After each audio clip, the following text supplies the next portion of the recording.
Garden State Debate, where the talk is real. Garden State Debate, no joke, no frills. Garden State Debate, it's the talk of the town. Garden State Debate, for people all around. Yeah, Garden State Debate, Garden State Debate, Garden State Debate. Hello, everyone, and welcome to Garden State Debate. My name's Ryan, and this is the grand finale, final episode of Garden State Debate. So we looked very hard to find a special guest with us today, and we're very excited to be speaking with the Senate Majority Leader of the New Jersey State Legislature, Senator Loretta Weinberg, who's joining us for today's discussion. And obviously, we're going to have a lot to talk about. We've in the past, throughout the first season, we've met with other folks, including some of the senator's colleagues and ex-colleagues, such as Bob Gordon, Senator O'Scanlan, and friends and colleagues outside of politics as well, including Nancy Erica Smith. But today we're here with Senator Weinberg to talk about how she got into public service, talk about all of the things that have gone on through her short stint of 28 plus years in the legislature, and from what I hear, some other activism that happened before that time. She's been the majority leader since 2012 and started in the assembly in 1992 and went to the Senate in 2005. That's what I have for my, maybe she'll correct me if I'm wrong on that. But one other thing before we get Senator Weinberg is funny story. When I first met Senator Weinberg, actually via phone, I was just giving her a little background about myself before I had a question for her on something that she was working on. And she stopped me in the middle of the conversation and started laughing. And I didn't know what she was laughing about. And she said, Ryan, I just got to ask you, you're giving me all of these details about yourself and your family. And I just have to ask, are you single? And I was like, she's like, this sounds like a dating app. And from there, it's been very interesting and fun conversations that we've had together. Also very serious on some serious topics such as New Jersey Transit and other things. So with that, I'd like to welcome you, Senator Weinberg. Thank you for coming on Garden State Debate. How are you holding up? And I know it's been tough through the pandemic. So just want to introduce yourself and say hello. Hi, Ryan. Thank you very much for including me here and for remembering our first visit. As I've reminded you, being a Jewish mom and a Jewish grandmother, we're always on the lookout for some kind of single people because I was sure I had a girl for you somewhere. So I'm glad we both had a chance to laugh. It's humor that gets us through some of the darkest days, which we are living through right now with the pandemic. I live and work in Teaneck, which was the epicenter when we first learned what was going on with COVID-19 back in March of this year. Teaneck was the first town to kind of recognize what was going on. And I will remember when I was following what was going on here and realized one day we had one case and the next day, literally, we had 8 cases. Holy Name Hospital, which is a few blocks, again, from where I live and where I work, was the epicenter of the medical first responders. So we kind of experienced this from the beginning. And there are so many things that go through my mind when you ask, how are you holding up? First of all, learning about really the shortcomings What we need to address, educational opportunities. I really worry about what's happening to this generation of youngsters who are losing out in this school year for all the aforementioned reasons. Those kids that are not as well hooked up to Wi-Fi or live in a single parent household where the parent is working and can't stay home and supervise what is going on with the child's education. I worry about that. I worry about people's access to healthcare, and this pandemic has really put a spotlight onto issues like that. Hopefully with new national leadership and with a national message that can be translated through the states, we can start overcoming this. I think Governor Murphy has done an excellent job of keeping the residents informed, of trying to keep us all on the same road, of understanding that the only tools we have right now, beside the new treatments, which hopefully you're not in the hospital, so you don't have to take advantage of new treatments, and the vaccine, which is still a little ways off. The tools we have are within our command and our responsibilities. Wear a mask, wash your hands, socially distant, don't go into big crowds. We can all control that. And if we can do that for the duration, the next 2 to 3 months, we'll be through this, we'll have the vaccine, and we can all write books and stories about life in COVID-19. Right. No, that's very good thoughts in terms of how the pandemic has highlighted some of the cracks in our society and showed them and cast a light on some of the weaknesses there. And it should be interesting to see how people react once there is an opportunity to change certain things that certainly don't happen overnight, that could impact something like this if it were to happen in 5 or 10 more years. But one question on the pandemic before we kind of circle back to your kind of career and history and getting into things like that. Do you work closely, and you or the legislature, in terms of pandemic related figures and facts and decision making, or is there a little bit of a pain point there in terms of communication, or is it a mix? And then the second question is the whole discussion around the second wave here in terms of cases. Obviously a big uptick in New Jersey, even more in other parts of the country. Do you foresee it getting worse, both from a health perspective and from a potential second lockdown or restriction perspective? That's basically kind of like my two questions on the pandemic: the working relationship, as well as what do you foresee, and not from we're not doctors here, but kind of how you see the next few months playing out. You mentioned the vaccine, but other than that. Most of what's been done has been done under the governor's emergency powers through emergency orders. The legislature has cooperated, helped, joined in the way we structured our budget. We did the budget in 2 parts this past year, which was a first. We did a 3-month budget at the beginning of the pandemic, and then completed the 9-month budget in a second stage. We'd never done anything like that before.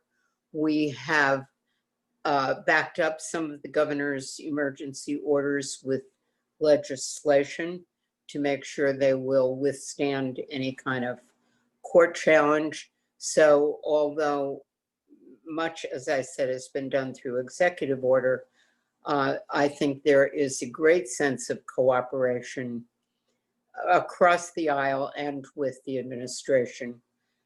There's too many important issues for us to get into turf fights or partisan fights in this area. We are the most densely populated state in the United States. So obviously, we are going to be more affected, I guess, you would assume, than a place like North Dakota. But when you look into the Midwest, they have caught up with us. They are suffering from not enough acute care beds and all the other things that we went through a few months ago. So nobody's immune, even if you live in North Dakota or any place in the Midwest where you have plenty of room around you. So we are at least blessed here with wonderful healthcare institutions, with first responders who have more than risen to the terrible challenges that are in front of them. And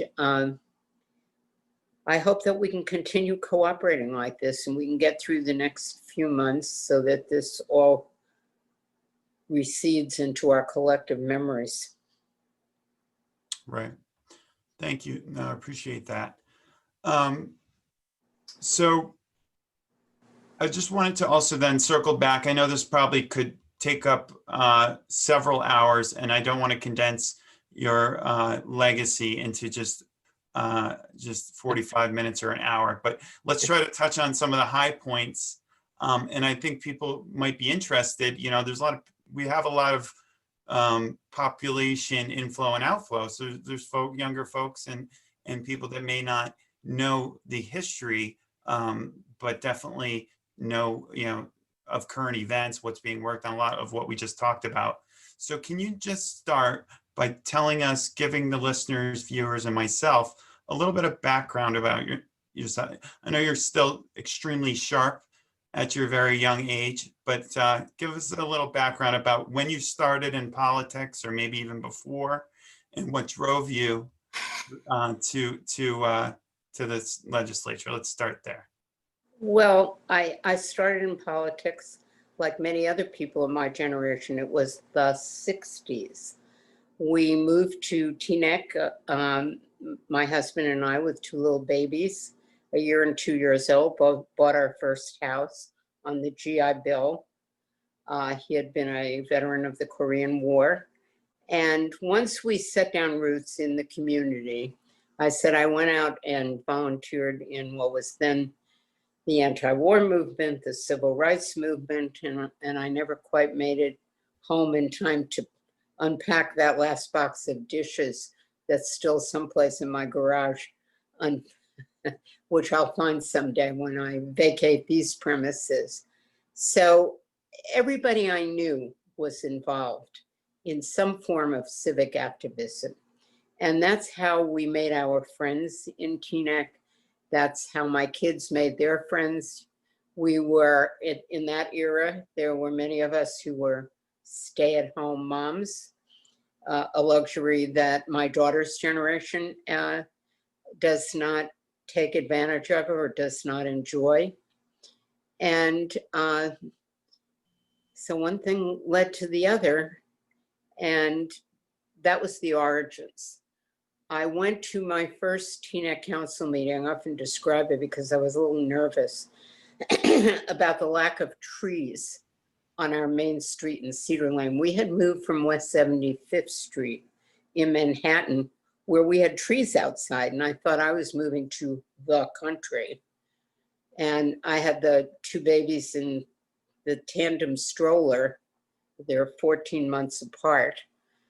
And there were no trees to stand under. It was hot. So that kind of piqued my interest. And I often describe that 40 years later, they're still trying to figure out what kind of trees to plant on Cedar Lane that will actually last. So I always point to it as not one of my finest triumphs in government. But that was my first appearance at a Teaneck council meeting. In 1990, My kids were grown. You can figure out my age pretty easily, but it was 30 years ago. I ran for my first elective office. I had always been the volunteer, the organizer, the whatever behind the scenes with a lot of other women. And I ran for council in Teaneck. We have nonpartisan government. So we filed for office in March. The shooting of Philip Pinnell, an African-American young man, by a white police officer took place in April, a month after I filed for office, and the election was in May when I was elected to the Teaneck Council. And it was a huge learning experience for me. We, even at that time, televised our council meetings, which was pretty advanced. Wow. And the council meetings, we had people coming from all over, beginning with Al Sharpton in his prior life, who used to come before our council meetings, to people way on the other side of the coin politically and how they looked upon this shooting. And it was one of the stories that I tell is a colleague of mine, a woman whom I had worked with as a volunteer, an African-American woman who had 2 sons close in age to my 2 kids, who told me, now I'm going back 30 years, and I can still remember the story. She told me that she taught her sons to hold their money in their hand when they walked into a store so they wouldn't be accused of shoplifting. And I can remember being so taken aback. We both lived in Teaneck. We both seemed to come from middle class, economically middle class families. We each had a house with a backyard and we each had 2 kids. How different our experiences really were, because I would never think that I had to teach my children a defensive move. They wouldn't have been accused of shoplifting unless they were shoplifting. So that story stayed with me as a window into what I didn't know and how I had to listen. So it's those first couple of years on the Teaneck Council that really, I think, shaped a lot of my political career because of this chaotic time that I came into office. In 1992, Matty Feldman resigned or did not run again for his Senate seat. Byron Bear was moving up to the Senate, and there was an opening in the Assembly at the time. And I decided I would go for it. The replacement is picked by a convention of county committee people. And I went up against a couple of guys in that convention and won this seat in the Assembly. And I brought into that seat in the Assembly. By the way, there were only 22 Democrats out of 80 in the Assembly at the time. So we're talking So, now. In 1992. Right. Okay. And it was we were at our smallest numbers. So there's only If you want to 22 talk about Democrats. being irrelevant. Right. And about how many women were in the Assembly? Then I was for a time, the only woman in the Democratic caucus out of the 22 of us in the Assembly at that point. And so I learned how to carry out office in a distinct minority and how one tries to build relationships to get some bills passed. And it was actually out of the Teaneck experience where I got really the first big bill I was ever involved with passed in the Assembly. And that was a bill that enlarged the pool from which jurors are picked. So it did away with a lot of the exemptions and put almost everybody into the jury pool. And it was, Do you recall like any big? well, there were exemptions, certain medical personnel were exempt from jury duty, police, so on. So, and it came out of the lack of confidence that some people in Teaneck had at the time with the jury system in dealing with the shooting of an African-American young person by a white police person. The jury in that case was an all-white jury. So it was, how do you fix that? You can't mandate certain kinds of diversity on juries. All you can do is make sure the pool is big enough. And I got that bill passed in that assembly, being a distinct minority in numbers.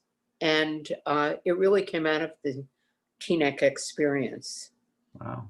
So that was a little bit of my life before. I didn't arrive in the New Jersey Assembly as somebody completely inexperienced. And I remember, I think, hopefully he's still around, the assemblyman at the time, Republican Assemblyman Gary Stultrager, who was, I think, chair of the Judiciary Committee where this bill about the jurors had to go through. And I was, figuring out how to get myself through that. And there were issues around some amendments. And I went to him about it. And I remember him looking at me straight in the eye with saying, hey, it's your bill. You make the decision. And I was like, really? So he taught me a little bit, probably doesn't even know it, but, he taught me how to behave like a grown-up. Yeah, you had to hit the ground running with that one. Yeah. Right from the beginning. So that's a little bit about how I arrived in 1992. And then when Byron Bear, who was my Senate predecessor, stepped down, was when I moved up and got into the public brawl, best way to describe it, with my own county leader who wanted some tall white guy in the position rather than me. And we ended up again in a convention where there were forgeries and there's so many things went on. And we ended up at a result of a court fight, I ended up winning the convention. So nothing actually came very easy in my political life. It always seemed to be some chaos either around me and the environment or as a direct result of my being involved. So that's interesting. Especially a lot of it, but how the Senate, how you got into the Senate through that court kind of situation is very, very interesting. So it wasn't just like an outright, I won an election vote and there I was in the Senate or anything like that. Nope. And when I walked into the Senate the first time from after winning this court battle, it had to do with votes in the convention and votes that the other side tried to get thrown out, which were legitimate votes, which enabled me to win the convention by 2 votes. So when I walked into the Senate the first time after getting sworn in, one of the senior members of the Senate, instead of saying welcome or hi, you had a tough fight, said to me, just remember, you're not coming in here with seniority, meaning from the assembly. You have to start all over again. And I remember thinking, I hadn't exactly come galloping in on a white horse with, some list of demands, but I remember looking at him. Another thing that stayed in my mind, because I was very proud of my snarky response, I said to him, I'll try to forget everything I know. And I just walked away. So as I said, that stayed in my memory because I'm pretty good, Loretta. I patted myself on the back for that comeback. Very good. So your Senate career then began in 2005, and obviously elections since then, hopefully, probably didn't go the same way in terms of their. Yeah, then it became format. easy. Have you haven't lost an election as it relates to the Senate since that time? No, I've lost a couple of elections in my life. I ran for county executive in 1998 as a favor to my party against a very popular Republican incumbent, pre-Trump days. So somebody who today probably in his party would be considered almost a Democrat. And I lost that election again at a time of upheaval in my own personal life. Was right when my husband was a cancer survivor up until that point when he got sick again. And really, I took a long break from the campaign, a lot going on. And he did pass away in February of 1999, but I lost that election. And I was still in the assembly, so I was still in elected office. You also ran for. And again, I lost the election as part of the Corzine Weinberg team. So I was going to ask you about that. So do you have any stories, or can you provide a little insight as to how that experience went as running for lieutenant governor with Corzine? Well, I say to people, that was the most fun campaign that I've ever been in my long experience, except the losing part.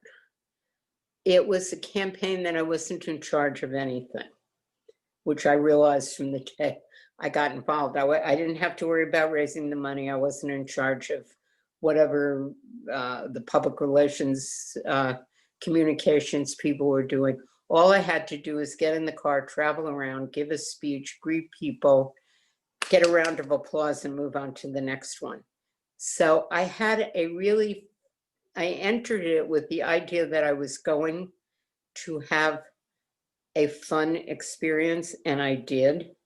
Because first of all, I got to realize what New Jersey was really like. I used to kid Joe Roberts, who was a former Speaker of the Assembly, and then Steve Sweeney, current Senate President, that I didn't know that there was a whole state beyond Trenton. I always thought Trenton was South Jersey.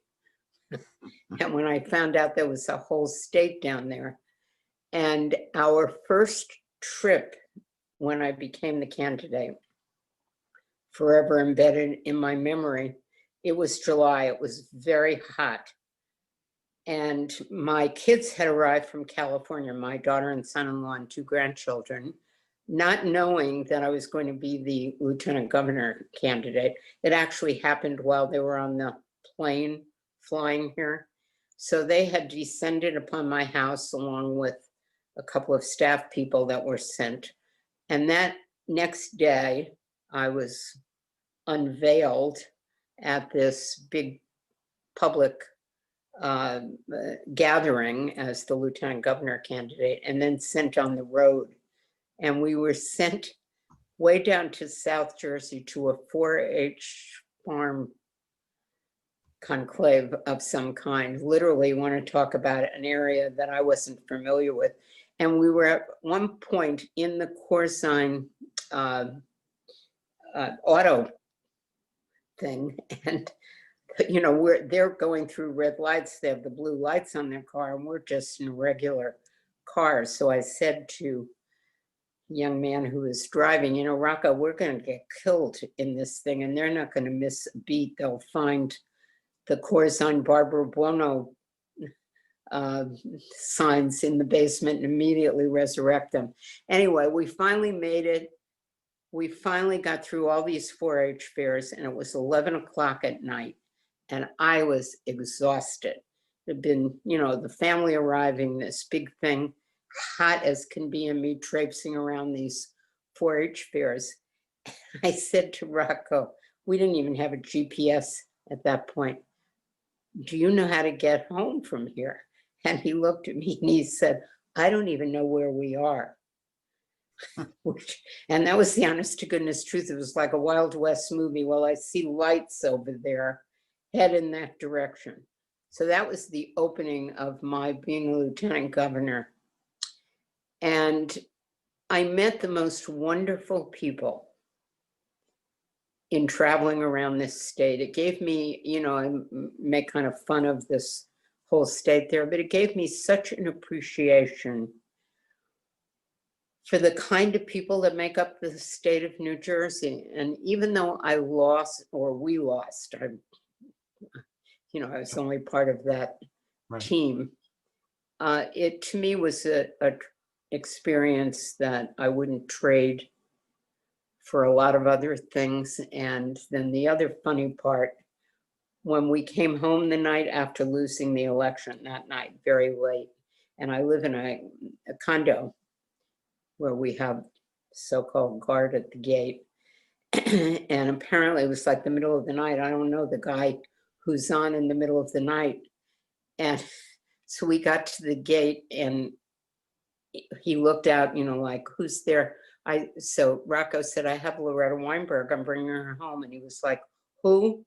And my daughter, who was in the back seat, is laughing with, they don't even know who you are anymore. Because ordinarily the daytime gates would be, oh, Mrs. Weinberg, you're a rock star. And they'd be giving me, you know, applauding me. And now I'm coming home after losing. The guy doesn't even know who I am. And the next day, and this is the honest to goodness truth, the next day I go out to the mailbox and get my mail. And there's a card that says you're due for your colonoscopy.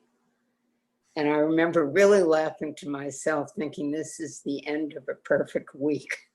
Oh, the guard doesn't know who I am and I'm due for my colonoscopy. You were forgotten after that. So there's my lieutenant governor stories. That's good. I think a lot of people find that interesting, and well, real life. Yeah, and also, like you said, you got more experience to get around the state and see other parts. Probably, obviously, enhance your legislative experience and things like that from that point forward. How about Bridgegate? I know that, you know, from media and other folks, it sounds like you sniffed out Bridgegate. You kind of were in the middle of it.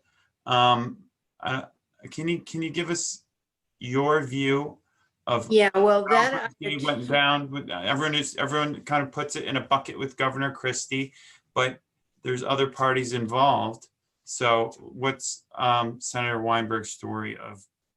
Well, I attribute that to my experiences of raising two adolescents and knowing when somebody wasn't quite telling me the whole truth. And I started to get these complaints in the office about the traffic. Well, you know, there were very often complaints about traffic around the George Washington Bridge, but this was becoming a little bit more pronounced. And I read actually an article in the Record written by then a columnist who they called the Road Warrior, who actually wrote stories about traffic, used to be printed in the Record. So I thought that, you know, something is going on here. And I wrote to Pat Schubert, who was then a member of the Port Authority, commissioner, from Bergen County, a former Bergen County executive, in fact, the man to whom I lost that county executive race. And I had supported, as a member of the Senate, his appointment to the Port Authority because I knew how important the Port Authority was with the George Washington Bridge right in the midst of the district I represent. So I was so glad to see somebody who understood Bergen County and the traffic problems. I always said if somebody sneezes on the Cross Bronx Expressway, we get the traffic jam in Fort Lee and beyond. So I wrote to him saying, what went on here? What is going on here? Why were these lanes closed, et cetera? And he called me on the phone after getting the letter and said, I will follow up. And I never heard anything back. And I had CC'd the governor, Mark Sokolich, the mayor of Fort Lee, on that letter, and I didn't hear from them either. So I said to my staff, you know, we should go to a Port Authority meeting. It's just kind of a throwaway, you know, I can't tell you where the idea came from. So they looked up on the internet when the next meeting was, and they said there is no meeting for a few weeks, but there is a subcommittee on government and ethics, I think it was called, and it's headed by Pat Schubert. And they are having a subcommittee meeting. So I said, well, that sounds like a good committee to go to. Let's go to that. And we sent them an email, because they don't usually take testimony at subcommittees, asking if I could appear. I found out afterwards, as we subpoenaed documents, that they spent more time sending emails back and forth on whether they should let me speak than they ever spent actually investigating what went on in their own house. And when I walked into that meeting, I had, to my knowledge, not met David Wildstein before. Somebody pointed him out, he was in the corner texting. And Bill Baroni, whom I knew, who was a Senate colleague of mine, who was a co-sponsor on marriage equality with me, I could just tell by his behavior that something was up. He would usually be very open and friendly to me. He kept his eyes down. And I walked out of that committee meeting. I will tell you, I knew then that there was something big going on here and that they were all covering it up. And that's why I kept on going to Port Authority meetings and kept on asking questions until when with the help of the press, we were able to finally get through at least to the Bridgegate hearings, which left more unanswered questions, but was really the big spotlight onto what happened in Bridgegate, and I guess torpedoed the governor's aspirations for the White House. But here we are, how many years later, and we have the same cast of characters. Kind of interesting to me.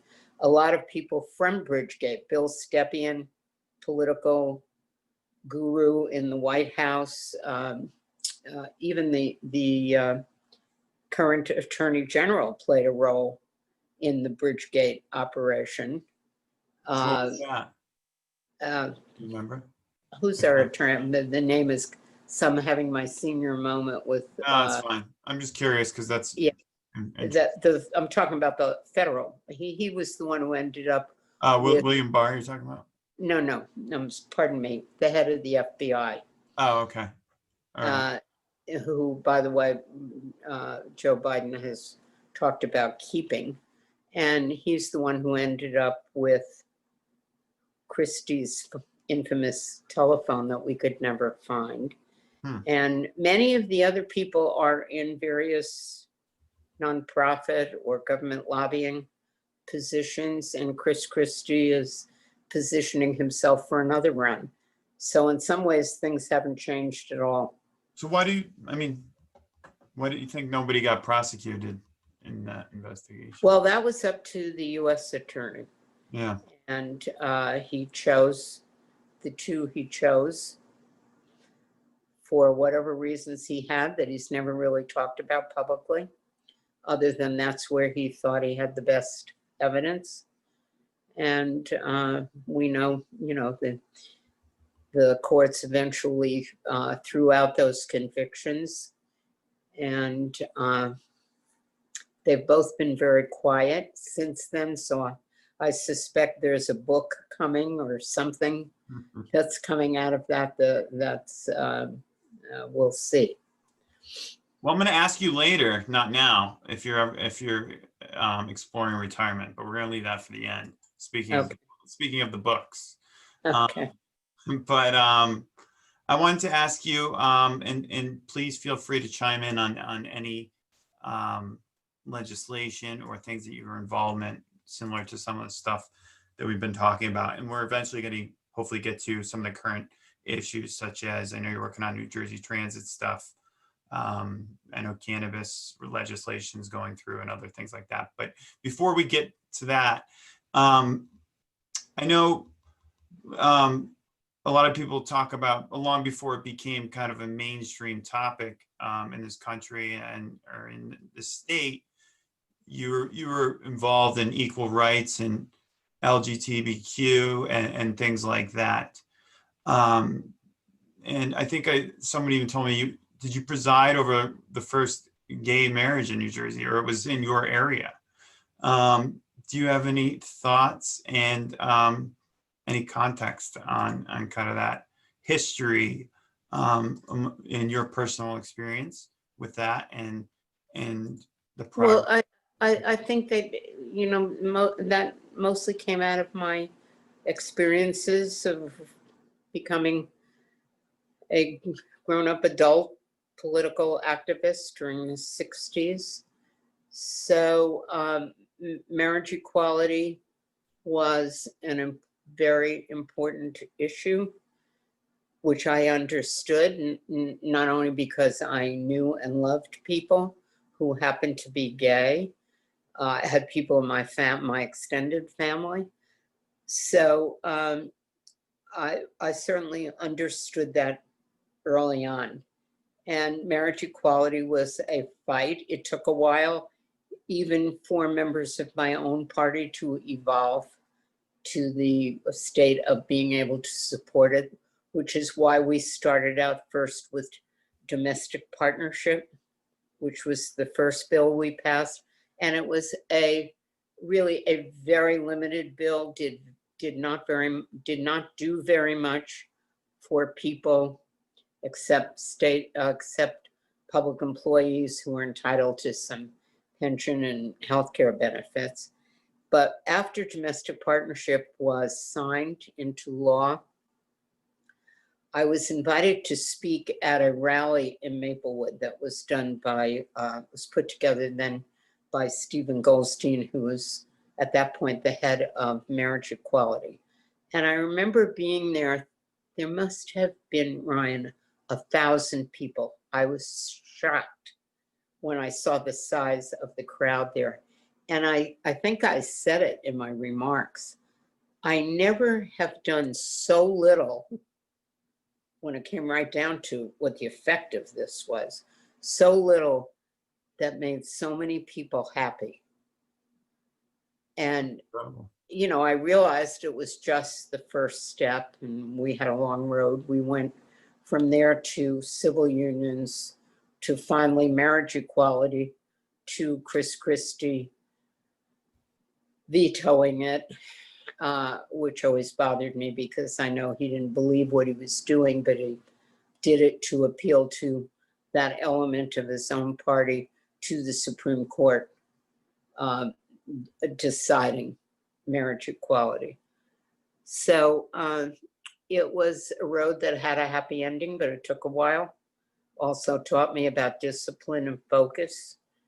Keep your eye on it and take the steps you can take and get ready for the next step. And it was the same way with banning smoking indoors, which I played a big role in, which I think affected a lot of people's lives, or the bill that required health insurance companies to pay for 48 hours of aftercare for new moms and their babies. There was that period of time when you were supposed to have, if you had your baby at 8 o'clock in the morning, you're supposed to go home at 8 o'clock at night because the health insurance companies didn't want to pay beyond that. When I had my babies, you could stay in the hospital for 5 days. And then I was faced with looking at women being thrown out at the end of 12 hours, literally. So that was another big bill, fighting the insurance companies. Right up until the time we voted on the floor, they tried to get an amendment through on that bill that said, yeah, you could stay beyond 12 hours, quote, if medically necessary. Sounded like 3 benign words, but really took the guts out of the bill. Another lesson I learned, that you have to watch every single step that's happening, because they might try to steal it right from under your nose. I worked very hard with Rose Heck on that, who is an assemblywoman on the other side of the aisle, a Republican.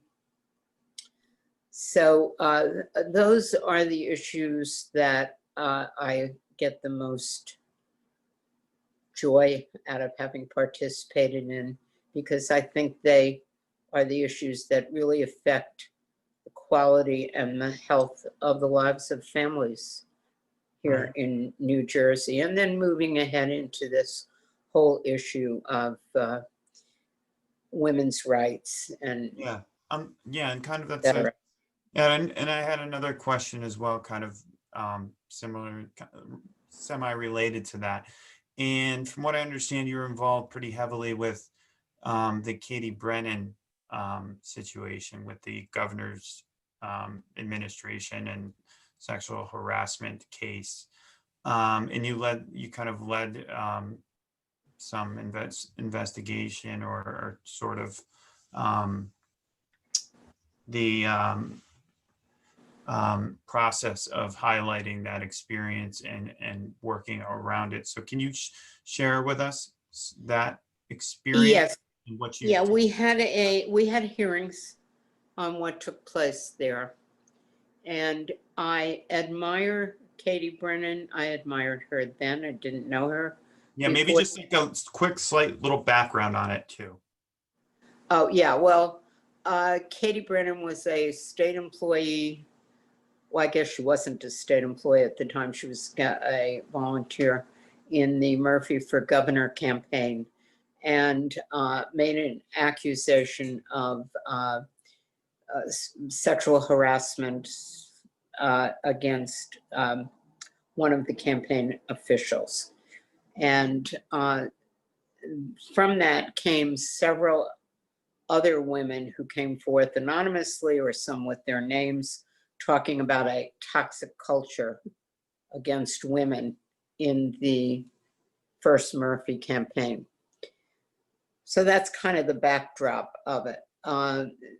Lots of stories, immediately when you make an accusation about somebody, this is common, immediately there were stories about Katie Brennan. She must have been a little bit of a wild woman for this to have happened to her, and why was he in her apartment, et cetera, et cetera. Anyway, we had the hearings. A lot was pointed up about the way law enforcement handles cases like this.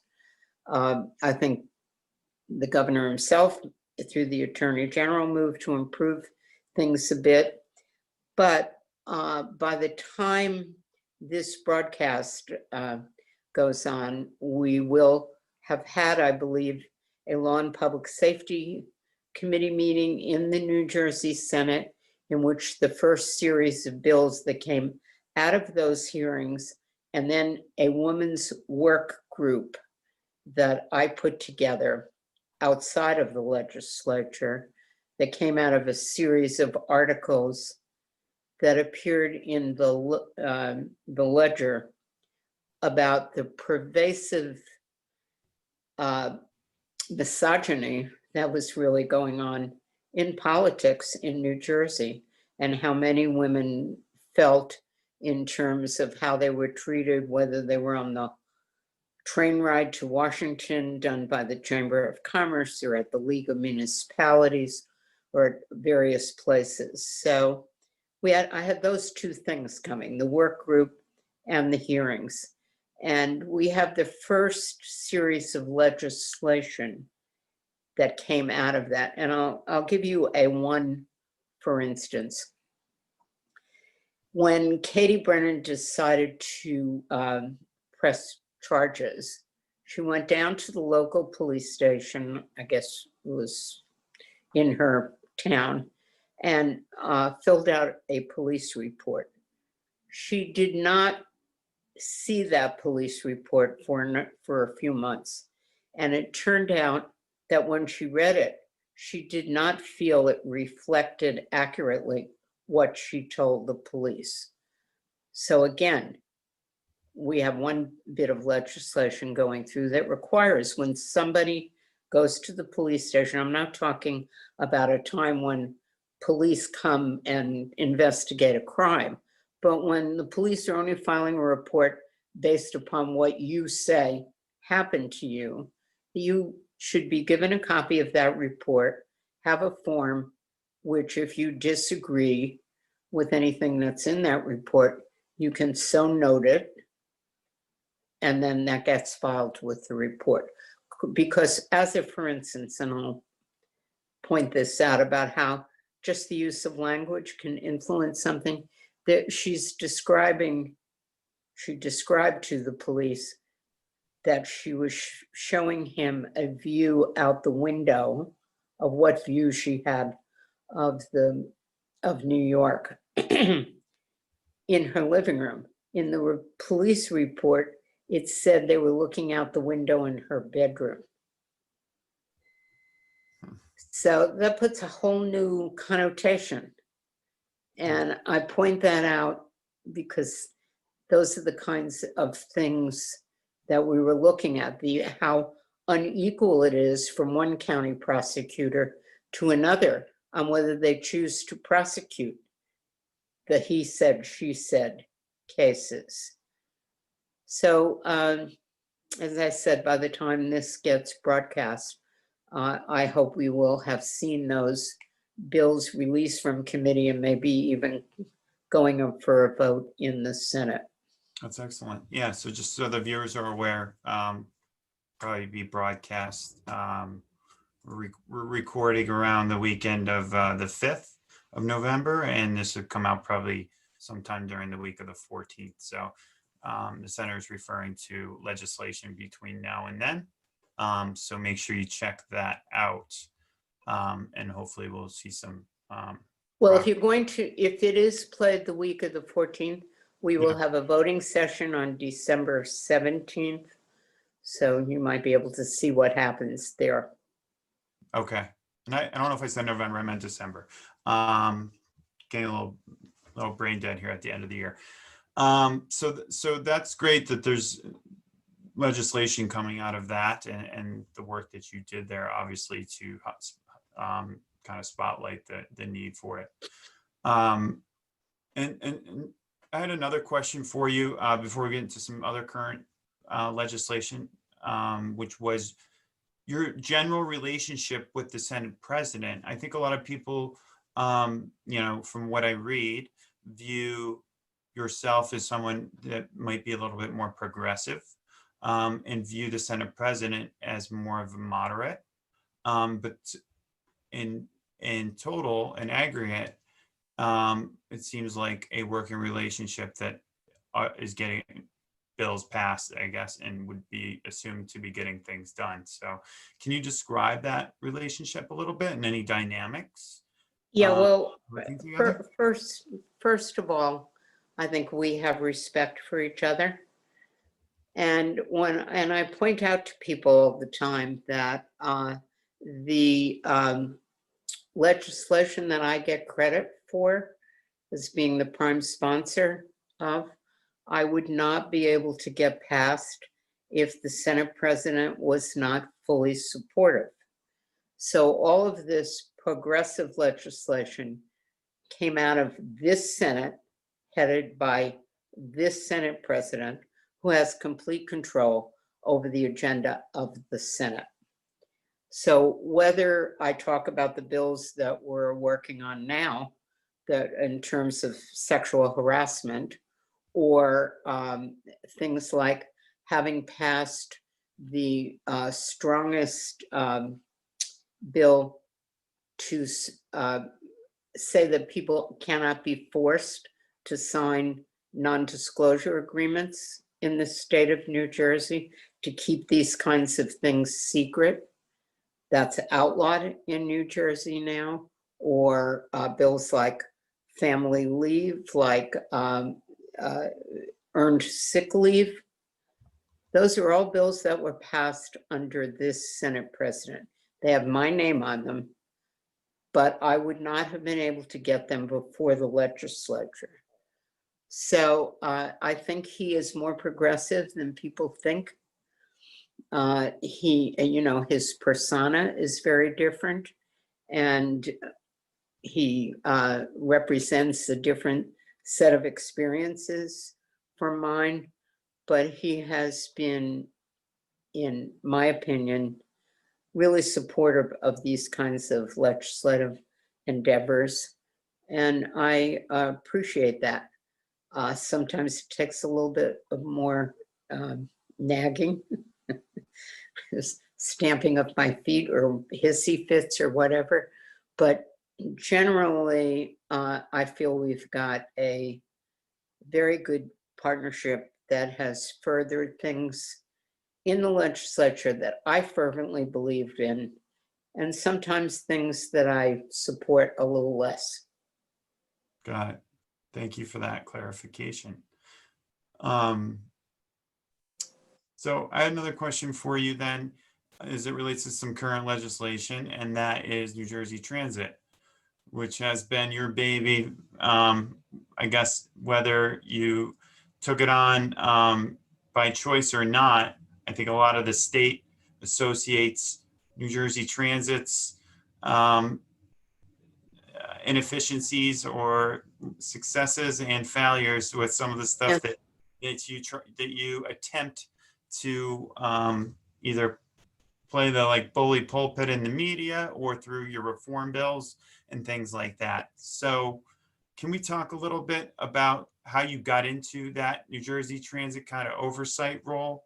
And then we can move on to maybe the reform bills and what you're expecting here. Yeah, Brian, that almost really started with Bridgegate, which started me going to Port Authority meetings, which started me to realize about the bus terminal, that we have this huge bus terminal in New York, which 230,000 people went through each and every other day, that the Port Authority never even talked about in its capital plan, which started me on the road to, hey guys, we're here in New Jersey. This affects the quality of life. So I had a town hall meeting around that. And I had it in Teaneck. And I've asked a couple of people from the Port Authority and a couple of people from New Jersey Transit to come and talk to residents. We're a big bus commuting area. There are no trains in this portion of Bergen County that I represent. So again, I remember being somewhat surprised. We advertised this town hall, and it was, like 7 o'clock on a weeknight, and people were literally streaming in, some who had just gotten off the bus coming back from New York, who came directly to the meeting. And I heard such horror stories about what the commute is like in terms of the buses and the bus terminals. And I heard from New Jersey Transit. And this is such a quality of life for the residents I represent pre-COVID, was, can they get home in time to have dinner with their family or see their kids?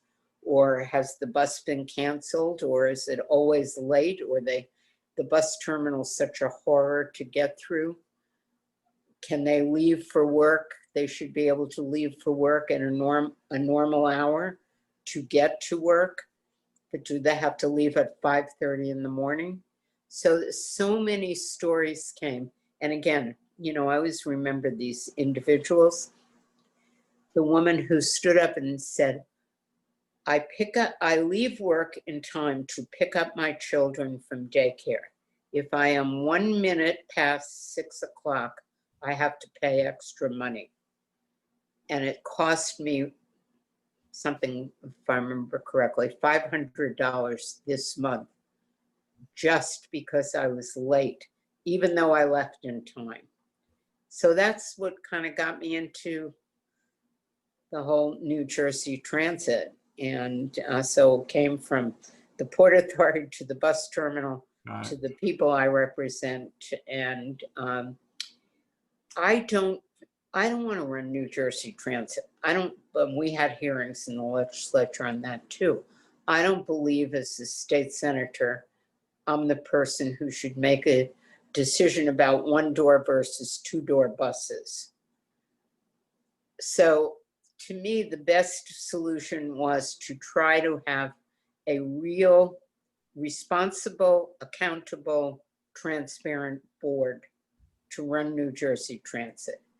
And with former Senator Bob Gordon, who's now a member of the transit board, we kind of started on that road.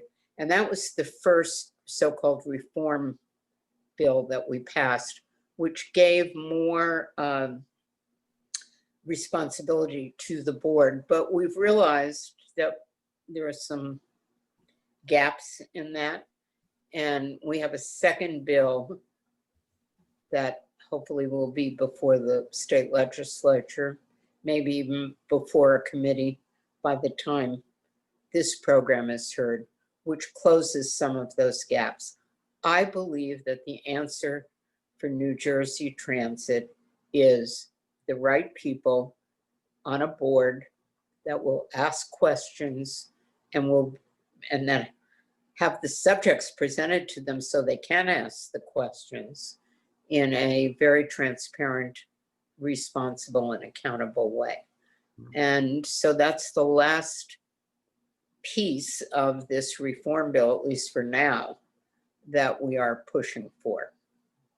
Okay, understood. And I think all of that makes a lot of sense, but you still seem to be, again, not by choice, still having a role in pushing for things. So I wonder if I guess a question would be for you, just within the transit organization itself, the board can govern it, from an oversight perspective, but based on some of the stories you just told and things you read every day, such as the most recent Academy bus, kind of where the AG stepped in on where Academy bus and a third-party carrier was intentionally lowering their kind of trip counts while they were instead canceling buses and having that kind of impact on people like you imagine. So from a cultural interior perspective of New Jersey Transit, outside of the board, do you think that the current senior management has made any progress, or that it's time to turn the page and move on from what they have? Well, I think yeah, in other words, how do you, if you agree with what's being said between these people in the media, how do you kind of shake through that culture and get it out? And do you think the senior management team needs to be replaced?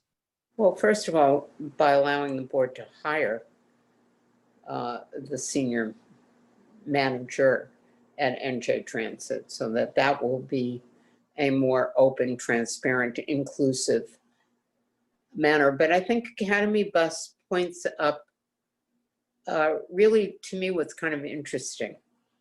Here is a board.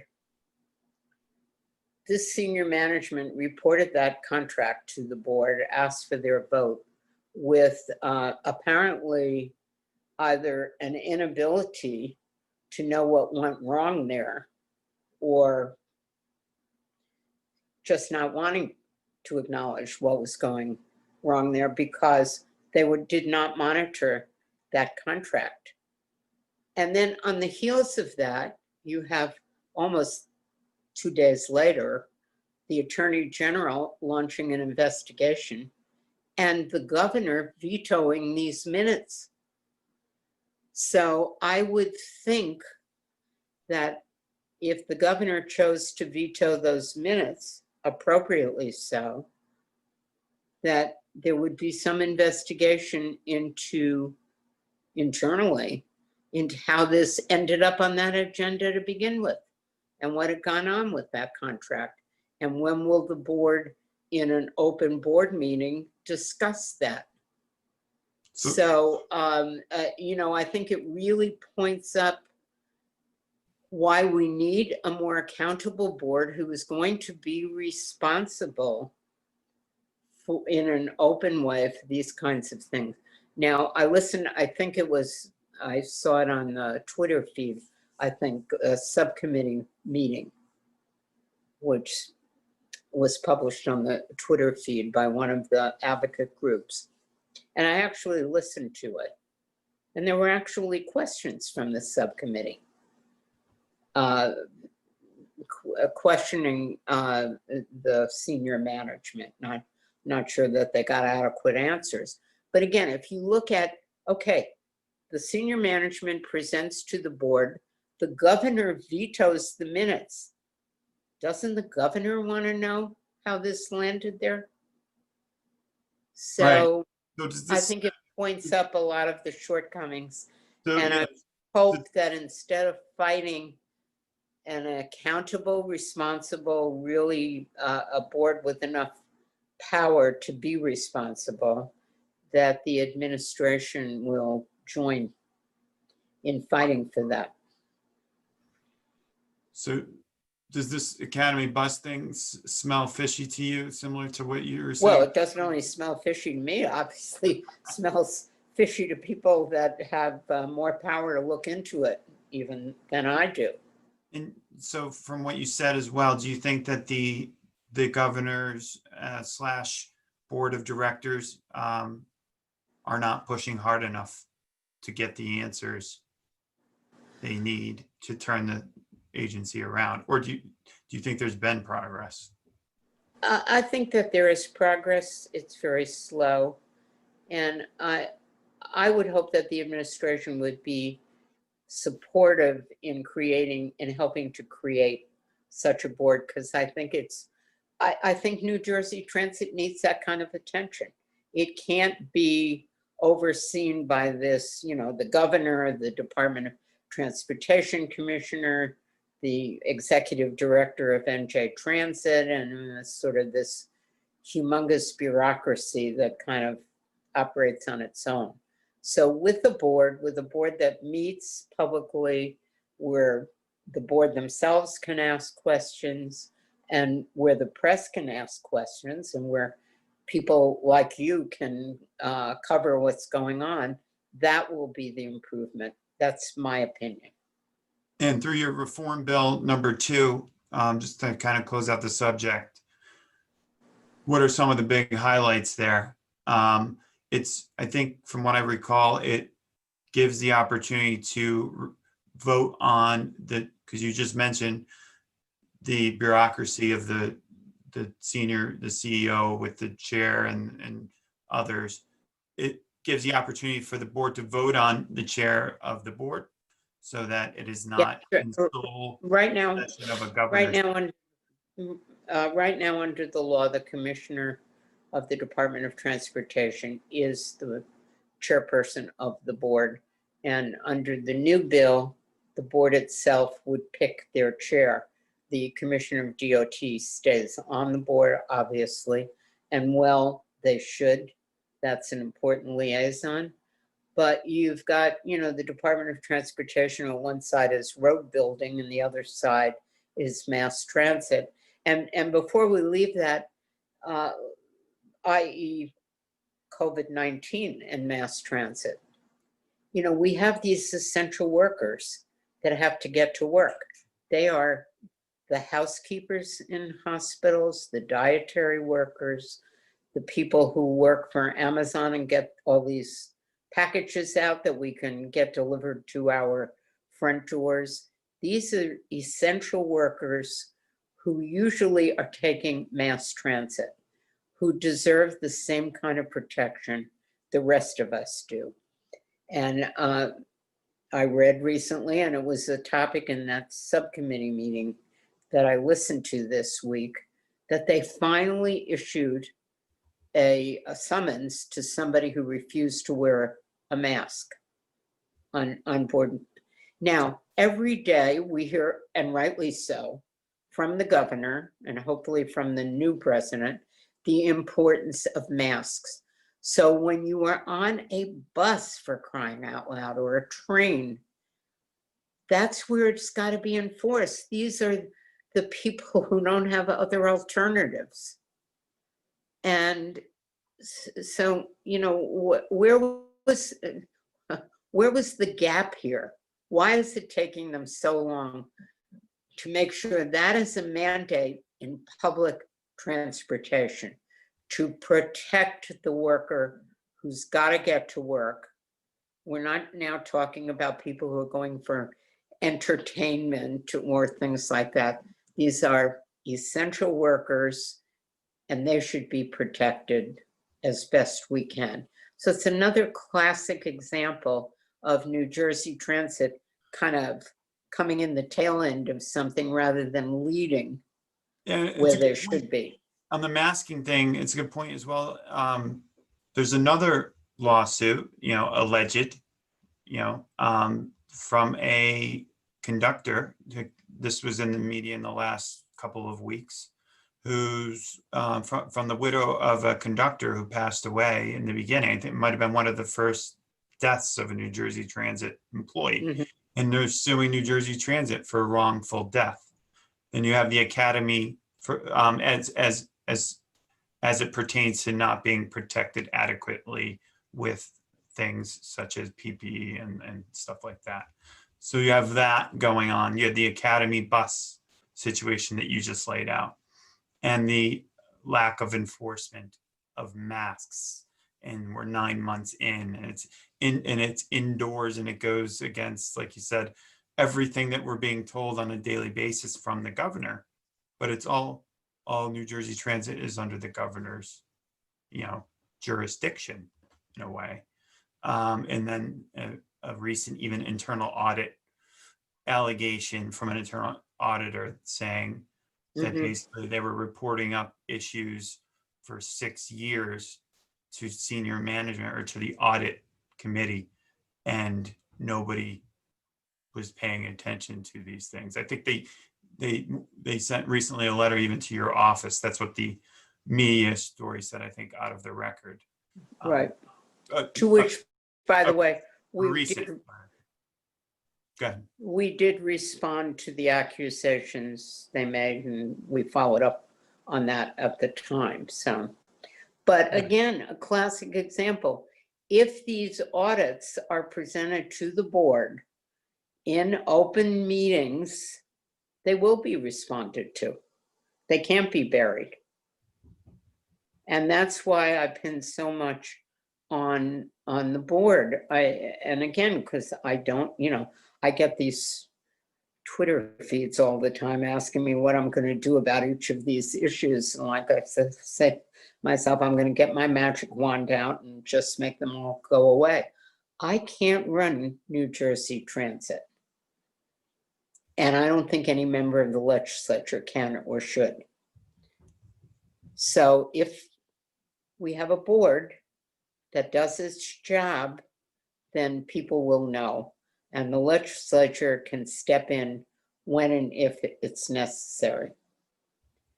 And I feel the same way about the Port Authority and about these other big issues that I've been involved in. Because you can't answer them once. They also need constant overseeing, or you'll fall back into the old ways pretty quickly. Right. One last question. You did do the oversight committee meetings from the Senate, and that stopped in February. So is that kind of being that's done for good based on your comments about the board, as far as you know?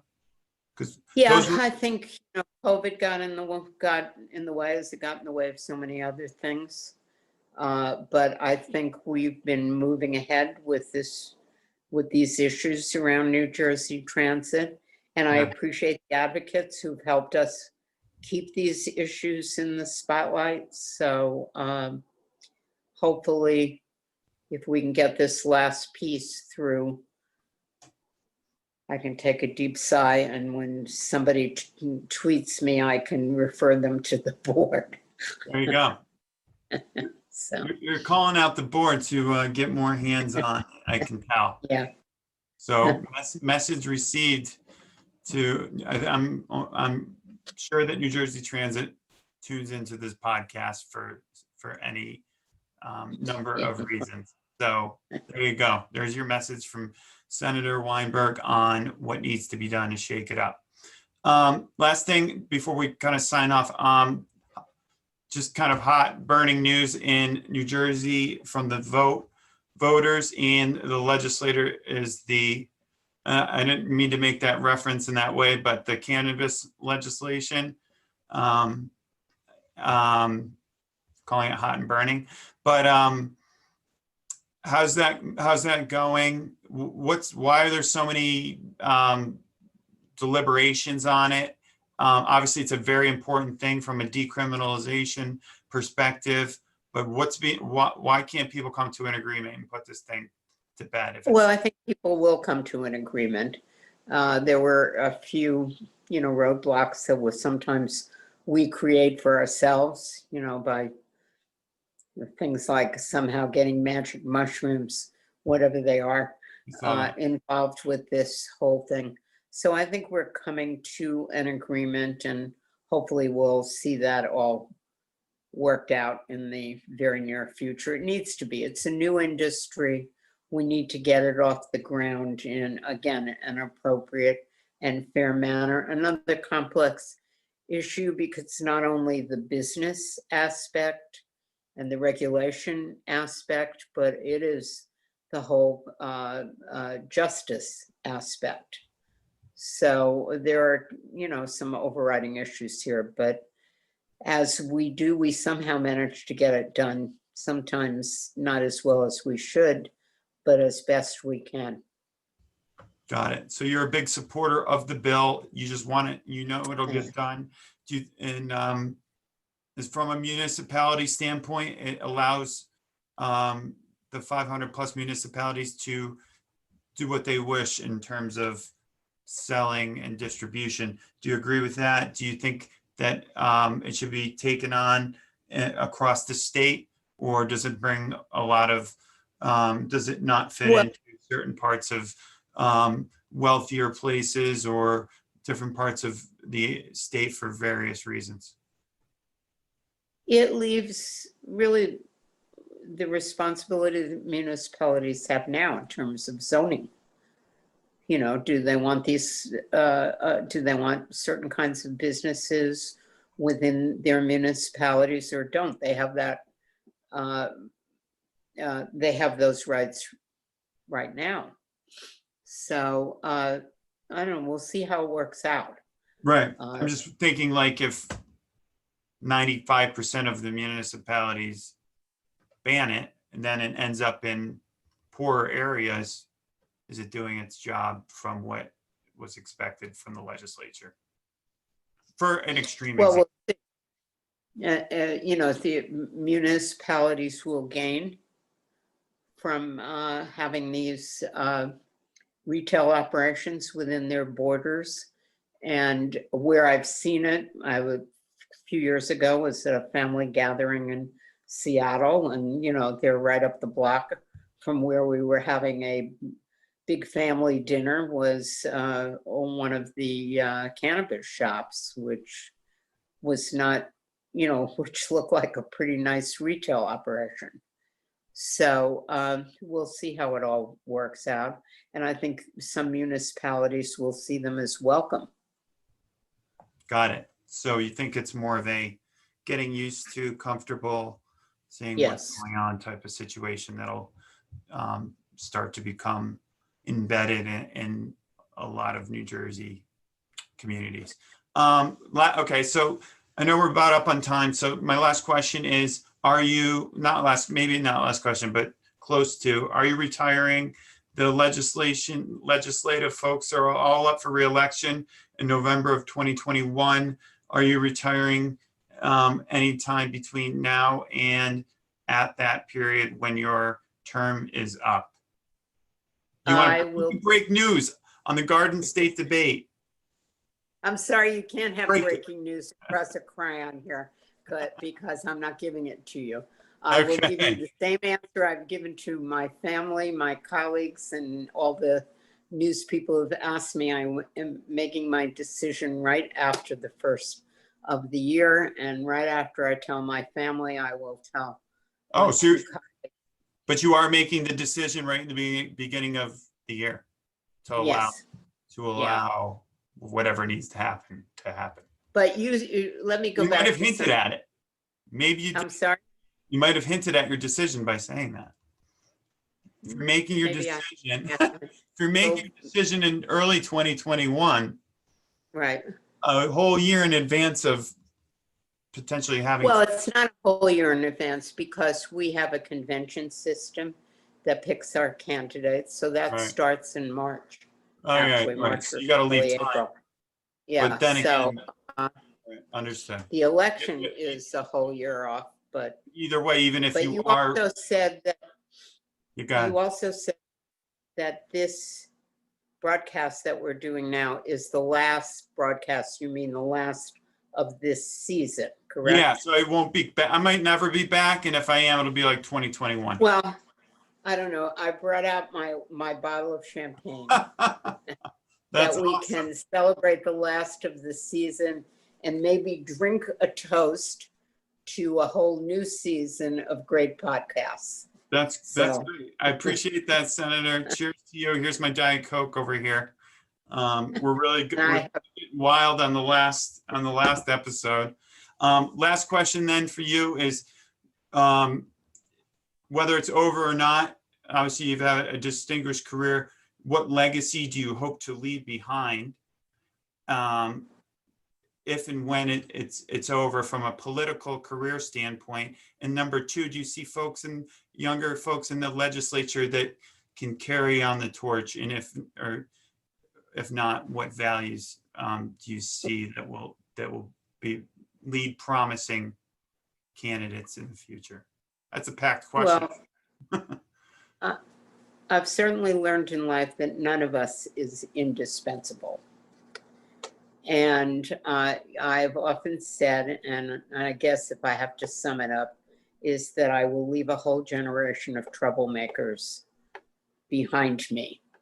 And that some of those troublemakers will be in the legislature and always willing to mix up the waters a bit. So we'll see. I hope I'm around to see a little bit of my own legacy. There you go. Yeah. So maybe we'll talk again. The legacy is to be continued. So I appreciate. And by the way, I haven't quite finished it yet, so don't jump the gun here. Exactly. That's why there's no need to give the legacy speech yet. We'll wait until you make your announcement. And Right. if we do a season 2, then we'll talk about it then. But I really appreciate your time coming on the show. It's just me. This is for the greater good of New Jersey. There's no, I have a full-time job. This is not it. This is Yeah. information gathering. So we'll put this out for all the viewers, and we wish that, hope that people will share it widely and gain a very worthwhile perspective. I think we hear that the people that actually spend the time listening to a full episode and getting to know somebody that's part of the state fabric and advocating for something in any capacity, it gets really good feedback. So thank you for being a part of it, and thank you for coming on and making the time. And I genuinely appreciate it, and I wish you the best and your decisions with your career coming up, and in general with you and your family. So thank you. Thank you, Ryan, and thank you for all you do. All right, I appreciate it. We'll talk Happy New Year to all of your residents, to all of the viewers here, and hopefully we can reconvene and start looking backwards at COVID-19 instead of ahead. Garden State debate, where the talk is real. Garden State debate, no joke, no frills. Garden State debate is the talk of the town. Garden State debate. For people all around, yeah. Garden State debate. Garden State debate. Garden State debate.